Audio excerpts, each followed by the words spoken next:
It has been labelled a dark Wednesday for the media fraternity in Kenya and to media freedom in general, as the clerk of the National Assembly, Justin Bundi, has issued a directive barring journalists from covering Parliament, stating that they shall only be invited on a need-to basis.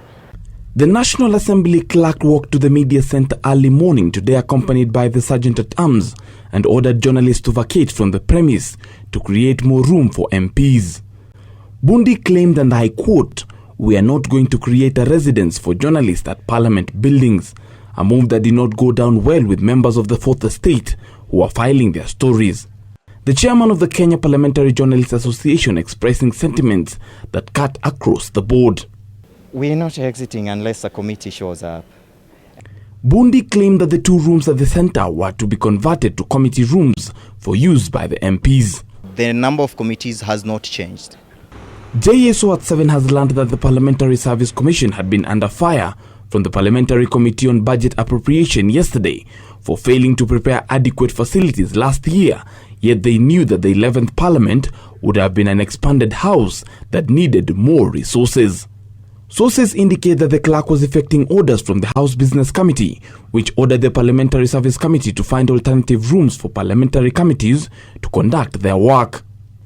Kenya Parliamentary Journalists Association Chairman Alphonse Shiundu says that kicking journalists out of the media centre makes an already difficult task of parliamentary coverage, including the coverage of House proceedings, the MPs' news conferences, and committee work very, very difficult.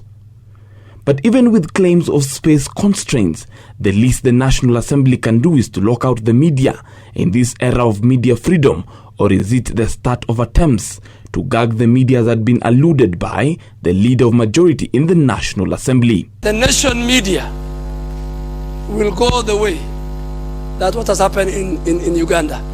At a time when President Uhuru Kenyatta is inviting journalists to State House, a place that has been a no-go zone, even extending the welcome gesture. Thank you very much. Asanteni sana. Karibuni chai. And the judiciary also mulling the opening of a media center to allow freedom of expression, the not-so-honorable House has decided to lock out the media. I'm surprised that the management of Parliament has kicked out the media from the media center. We shouldn't really be arguing about one room with computers. Parliament first restricted coverage of House proceeding to the national broadcaster. It would appear that despite having space in Continental House and KICC, the National Assembly finds itself surprisingly without sufficient space. Coincidentally, that lack of space comes during vigorous discourse in the media of the greed exhibited by the 11th Parliament. Surely, Parliament can get sufficient space in other government buildings, such as Jogoo House, especially the wing that served the office of the former Vice President Kalonzo Musyoka, or use some of the rooms at the KICC for its meetings. For JSO at 7, I'm Shem Oluchiri.